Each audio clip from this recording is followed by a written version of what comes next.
Cuando llegué a casa aquella tarde en Santillana del Mar, algo me hizo sentir que el aire estaba cargado, como cuando se avecina tormenta y no sabes si correr o quedarte a ver el espectáculo. En el salón, sobre la mesa, reposaba un grueso expediente que mi marido, Joaquín, había dejado caer con un golpe seco. Su rostro, habitual mezcla de cansancio y orgullo, ahora parecía iluminado por una determinación extraña, casi insoportable.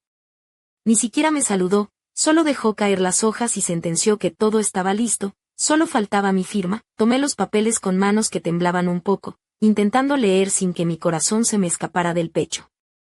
Era un contrato de préstamo, y no uno pequeño.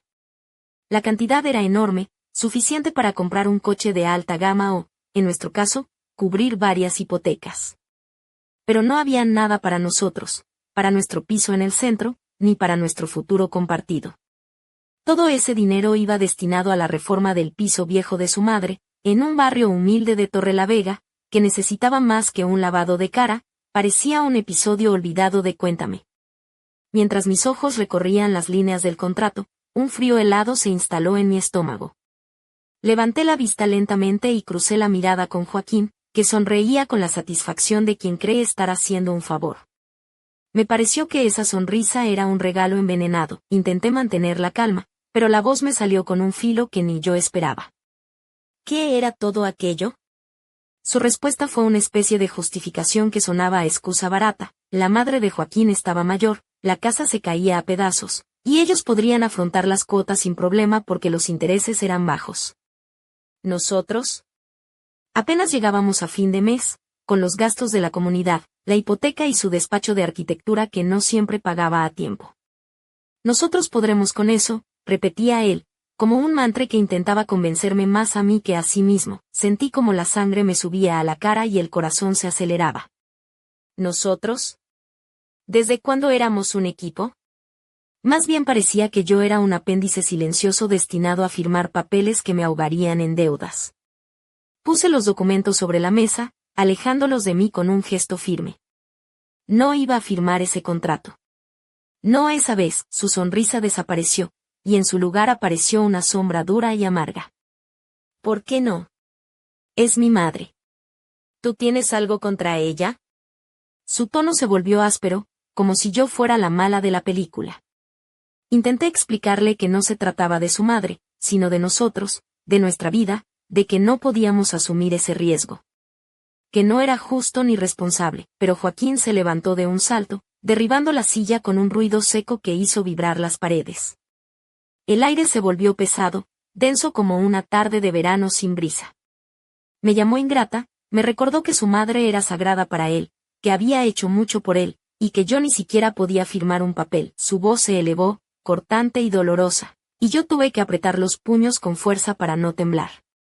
No voy a permitir que me obligues a cargar con esta deuda, le respondí, con una firmeza que no sabía que tenía. Él empezó a andar de un lado a otro, como un animal enjaulado, intentando acercarme los papeles una y otra vez. Yo los apartaba, y cada rechazo suyo me hacía sentir que me golpeaba sin tocarme. «Me avergüenzas», gritó, «¿cómo voy a decirle a mi madre que te negaste a firmar?». Me cubrí el rostro con las manos, las lágrimas amenazaban con salir, pero no les di permiso. Sabía que si cedía, él pensaría que me había roto. Pero dentro de mí había una mezcla hirviente de miedo y rabia. «No firmaré», grité finalmente, incapaz de contenerme más. Su rostro se transformó en una máscara de ira salvaje. Se acercó y agarró mi muñeca con tal fuerza que sentí un dolor agudo. «Firma», me ordenó con voz rota por la furia. Intenté zafarme, pero me sujetaba con más fuerza. En el forcejeo, mi mano chocó contra el borde de la mesa y sentí un estallido de dolor que me hizo gritar. El mundo se oscureció un instante, y caí en el sofá, apretando mi mano contra el pecho. Joaquín dio un paso atrás, asustado quizás por lo que había hecho, pero su expresión seguía siendo de enfado. Miré mi dedo, ya hinchado y palpitante. Tenía el presentimiento de que estaba roto. En la habitación reinó un silencio denso, solo roto por mi respiración entrecortada. Él me miraba con dureza y, sin mostrar ni un ápice de arrepentimiento, soltó que la culpa era mía, que si hubiera firmado antes nada de esto habría pasado. Me pareció que estaba escuchando a un extraño. En lugar de cuidar de mí, me culpaba. Las lágrimas empezaron a deslizarse, no por el dolor físico, sino porque entendí que para él mi vida no valía nada. Volvió a sentarse y comenzó a murmurar algo mientras revisaba el contrato, como si mi brazo roto fuera un detalle menor, una molestia insignificante. Yo lo miraba, y dentro de mí crecía una resolución helada. Supe en ese instante que todo había cambiado, no podía seguir engañándome pensando que él iba a cambiar, que recordaría que yo era su esposa, no su adversaria. En ese momento comprendí con una claridad aterradora que nuestro matrimonio se rompía no por el préstamo ni por su madre, sino porque vivía con alguien dispuesto a romperme para salirse con la suya. Y ese pensamiento me dolió más que el dedo roto. Aquella noche apenas dormí. El dolor latía con cada movimiento, y la ausencia de Joaquín a mi lado, sin ni siquiera preguntar cómo estaba, se sentía como un vacío helado. Se giró hacia la pared y se quedó dormido, mientras yo me acurrucaba en el sofá, apretando mi mano contra el pecho, conteniendo las lágrimas para no despertarle. El amanecer rompía lentamente cuando decidí mantenerme firme y recoger mis cosas para ir al hospital. Sabía que Joaquín se opondría, que diría que era una tontería, que el dolor pasaría solo. Pero no podía aguantar más. La mañana me recibió con un silencio frío. Joaquín estaba en la cocina, con una taza de café, absorto en su móvil, sin mirarme cuando entré. Los papeles seguían sobre la mesa, ordenados, como si nada hubiera pasado. Me puse la chaqueta con cuidado para no lastimar mi mano. Él levantó la vista con una mezcla de irritación y desdén. Me preguntó a dónde iba, y cuando le dije al centro de salud, respondió con un gruñido que el dedo no era una pierna para preocuparme. Esas palabras me golpearon más que el dolor del dedo. Salí sin decir nada, decidida a no esperar más ningún gesto de cuidado. En urgencias, el médico fue claro: fractura. Colocaron el yeso con cuidado, y mientras miraba las paredes blancas del consultorio, sentí como se me caía el mundo encima. Ayer confiaba en que mi marido me protegería, hoy estaba sola, con un dedo roto y el corazón hecho pedazos. Cuando pregunté si aquello podría repetirse, si la violencia volvería, el doctor me miró con gravedad y solo suspiró. Volví a casa con el brazo inmovilizado, y la puerta no quiso abrirse fácil, como si supiera que ese día nada sería sencillo. Joaquín me recibió con una mirada que parecía decir que todo era culpa mía, como si el dolor no fuera un motivo para el cuidado sino para la crítica. ¿Y qué te dijeron?, preguntó con indiferencia. Le mostré el yeso y él bufó, como si yo exagerara. No reconocía a ese hombre que alguna vez me traía el café a la cama cuando estaba enferma, que prometía protegerme. Ahora era un extraño frío que solo quería que firmara ese maldito préstamo. Le dije que no firmaría, aunque mi voz temblara. Su expresión se endureció como piedra y, con voz amenazante, me dijo que entonces decidiera cómo viviríamos. Esa noche se fue a casa de su madre, dejándome sola con mi dolor y mis pensamientos.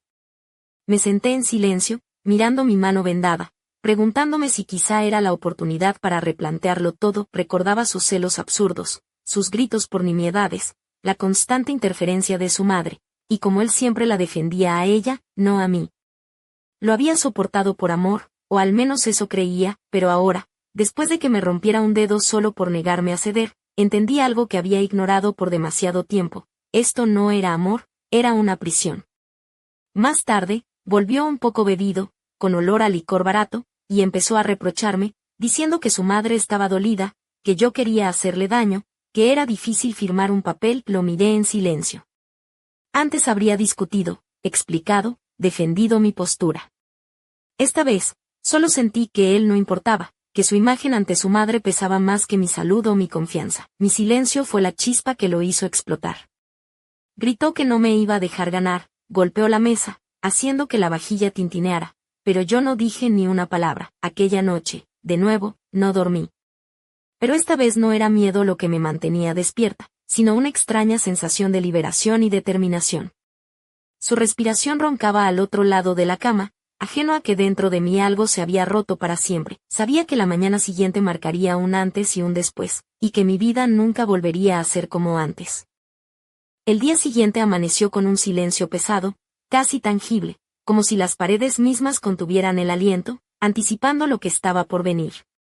Me levanté mucho antes que Joaquín, con la mano izquierda envuelta en aquel incómodo yeso que me hacía sentir más frágil de lo que realmente era. Cada movimiento era una pequeña tortura, desde sostener una taza de té hasta abotonarme la blusa, pero ese dolor físico era nada comparado con la presión invisible que oprimía mi pecho. Me senté en la cocina, tratando de encontrar calma en la tibieza de la infusión, aunque cada sorbo me recordaba lo difícil que sería seguir adelante así. La casa parecía vacía, pero en el aire flotaba la tensión de una tormenta que no se veía pero se sentía en cada rincón. No quería que Joaquín me encontrara en ese estado, no quería dar pie a más reproches ni a esas miradas que quitan el aliento. De repente, un golpe suave en la puerta interrumpió mis pensamientos. Era mi vecina, María Eugenia, una señora de unos 70 años con una sonrisa cálida y ojos que parecían haber visto demasiado para quedarse callados. Al ver mi mano vendada, su expresión se tornó de preocupación genuina. «Ay, niña. ¿Qué te ha pasado?», me preguntó con ese acento cántabro tan marcado que parecía acariciar las palabras. Tratando de no mostrar demasiado, le dije que había tenido un pequeño accidente, pero ella sacudió la cabeza con incredulidad. «No me engañas, eso no te lo has hecho sola. Se te ve en la cara, en la mirada. ¿Quieres que te ayude en algo?». Su apoyo fue un bálsamo inesperado en un día que prometía ser complicado. Mientras hablábamos, escuché el ruido pesado de Joaquín bajando las escaleras. Su mirada, al verme con María Eugenia, era una mezcla de ira y desdén. «¿Y tú qué le estás contando a la vecina?», preguntó con voz dura, como si ya no pudiera ocultar su molestia. La señora se limitó a mirarlo con una calma que me hizo sentir un poco menos sola. Joaquín cogió los papeles que aún reposaban sobre la mesa y los puso frente a mí, exigiendo que firmara para mostrar resultados a su madre. Intenté apartarlos, pero él se acercó, invadiendo mi espacio, con los ojos llenos de una furia fanática que me recordó a un toro en plena corrida.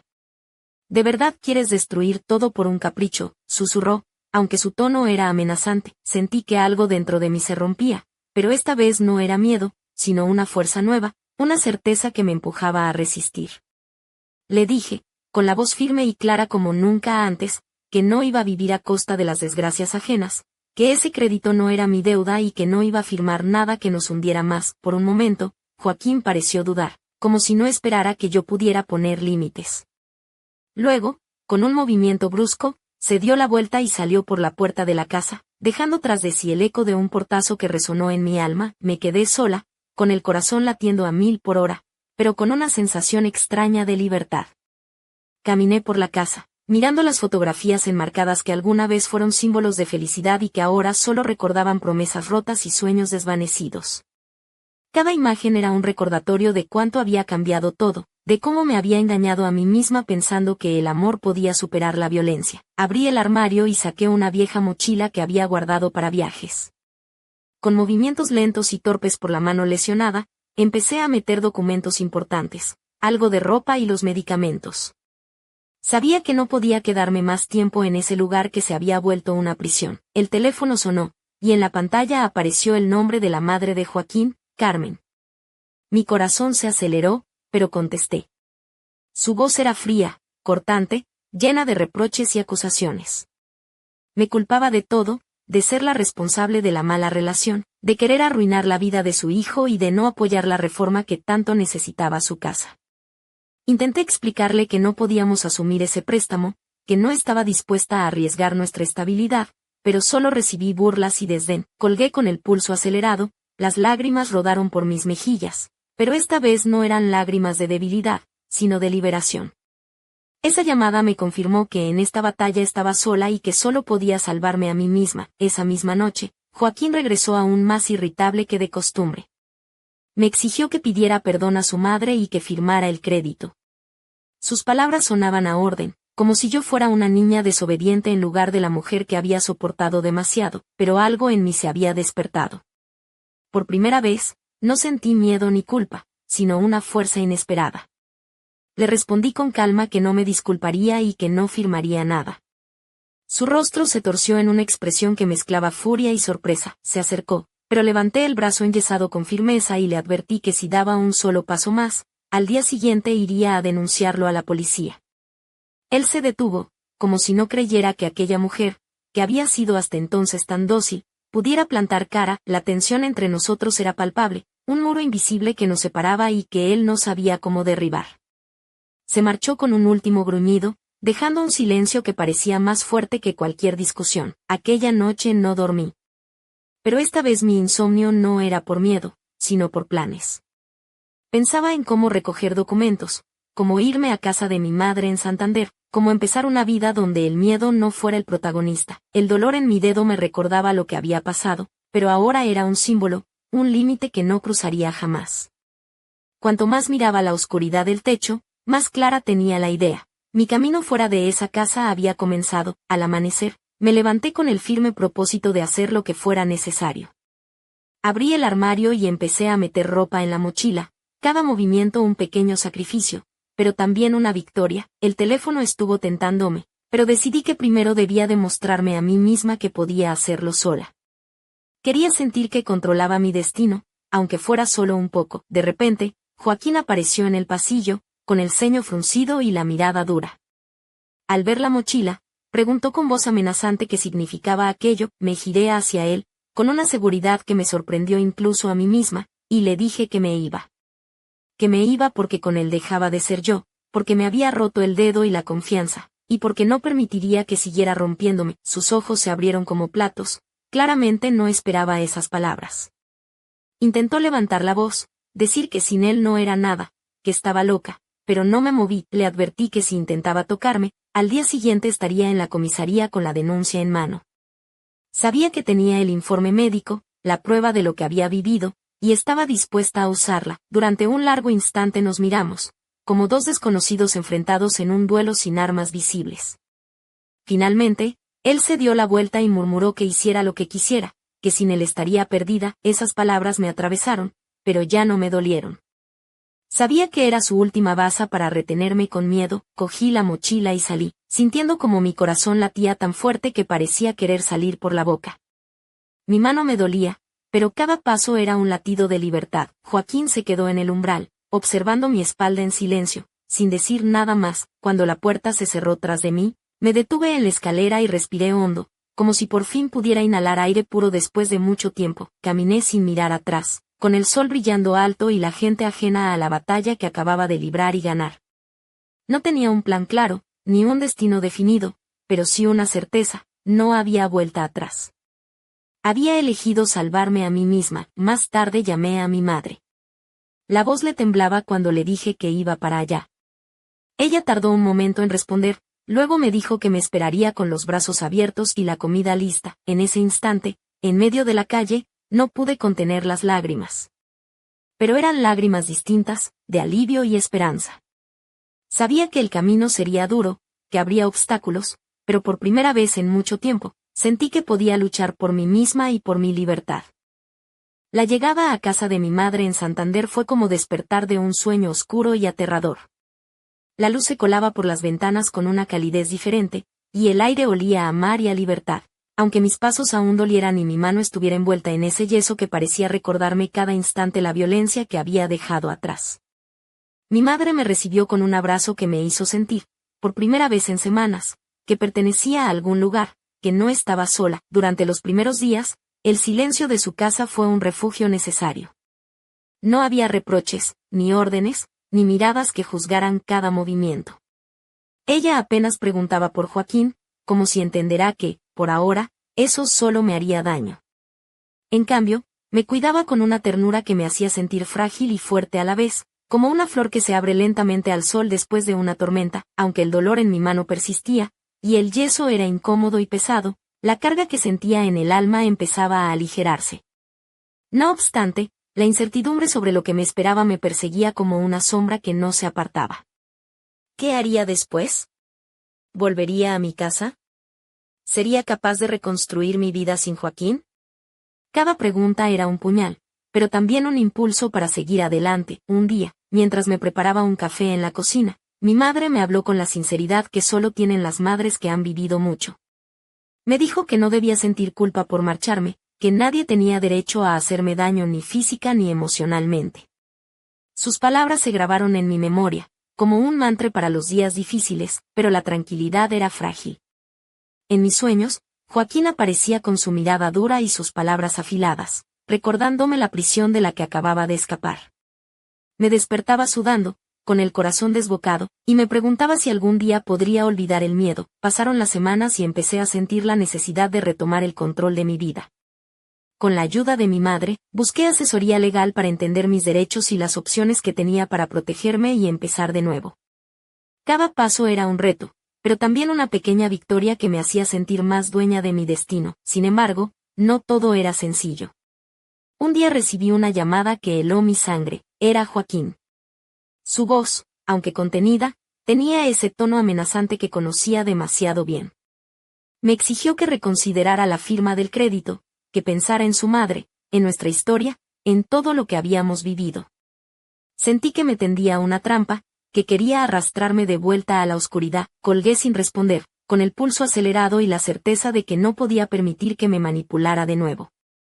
Pero aquella llamada dejó claro que la guerra no había terminado, que el camino hacia la libertad sería largo y lleno de obstáculos. Mientras el sol se ocultaba detrás de las montañas cántabras, me senté junto a la ventana, mirando el horizonte con una mezcla de miedo y esperanza. Sabía que la vida que dejaba atrás no desaparecería fácilmente, que Joaquín y su madre seguirían intentando controlarme, pero también sabía que había descubierto una fuerza dentro de mí que nunca imaginé tener, y así, en ese momento de calma antes de la tormenta, comprendí que este era solo el comienzo de mi verdadera lucha. Una lucha por ser libre, por ser yo misma, por reclamar la dignidad que nadie tiene derecho a arrebatarme, pero en algún rincón oscuro de mi mente, una pregunta inquietante persistía, como un susurro que me retaba a seguir adelante. ¿Qué secretos ocultaba realmente aquella vieja casa en Torrelavega, y hasta dónde estaría dispuesto Joaquín para protegerlos? El camino estaba trazado, y aunque la incertidumbre me envolvía, sabía que no podía dar ni un paso atrás. Porque esta vez, la libertad no era un sueño, sino una promesa que estaba decidida a cumplir. Los días siguientes se convirtieron en una mezcla de pequeños logros y sombras persistentes. Cada despertar en la casa de mi madre era un respiro, pero también una batalla interna para no dejar que el miedo me paralizara. Mi mano, con el yeso pesado, me recordaba constantemente la violencia que había soportado, aunque ahora ese dolor físico era más llevadero que el que llevaba dentro. Con paciencia, empecé a organizar mis cosas, a pensar en un futuro que hasta hace poco parecía imposible. La idea de buscar un trabajo, retomar mis estudios o simplemente caminar por las calles sin mirar constantemente por encima del hombro se convirtió en un motor silencioso que me impulsaba. Sin embargo, la amenaza de Joaquín no se había desvanecido. Su insistencia a través de mensajes y llamadas era una constante que minaba mi tranquilidad. En uno de esos mensajes, me advirtió que si no volvía a su lado y firmaba el préstamo, haría todo lo posible para que perdiera la custodia de mi sobrina, a quien adoraba como a una hija. La rabia y la impotencia me invadieron, pero también despertaron en mí una determinación férrea. No podía permitir que él siguiera controlando mi vida ni la de quienes amaba. Busqué ayuda en un centro de apoyo para mujeres en Santander, donde encontré un refugio y personas dispuestas a escuchar y a ayudarme a trazar un plan. Una tarde, mientras caminaba por la bahía, con el viento fresco que despeinaba mis cabellos, sentí por primera vez en mucho tiempo un destello de esperanza. La libertad no era un regalo, sino una conquista diaria, y estaba dispuesta a luchar por ella, pero entre las sombras de mi pasado, una inquietud crecía. Recordaba las palabras de Joaquín sobre la casa de su madre, ese lugar donde habían vivido secretos que él parecía dispuesto a proteger a cualquier precio. ¿Qué misterios se escondían tras esas paredes? ¿Por qué la reforma era tan urgente y necesaria? Esos pensamientos se mezclaban con mi presente, con la necesidad de sanar y reconstruir, pero también con la certeza de que, para ser realmente libre, tendría que enfrentar no solo a Joaquín, sino a todo lo que él representaba. Mientras la noche caía sobre Santander, me preparé para un nuevo día, consciente de que mi historia estaba lejos de terminar.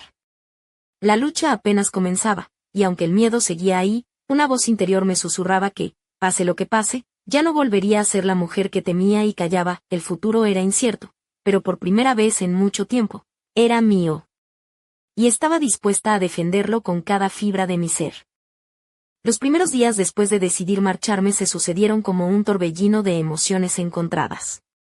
La casa de mi madre, en aquella tranquila callejuela de Santander, se convirtió en mi refugio y mi prisión a la vez, un lugar seguro donde podía llorar sin que nadie me viera, pero también un recordatorio constante de que había dejado atrás más que un hogar, había abandonado una vida que creía construir. Mi mano enyesada era un peso físico y simbólico, Un ancla que me mantenía atada a aquel momento de violencia, pero también un recordatorio de mi propia resistencia.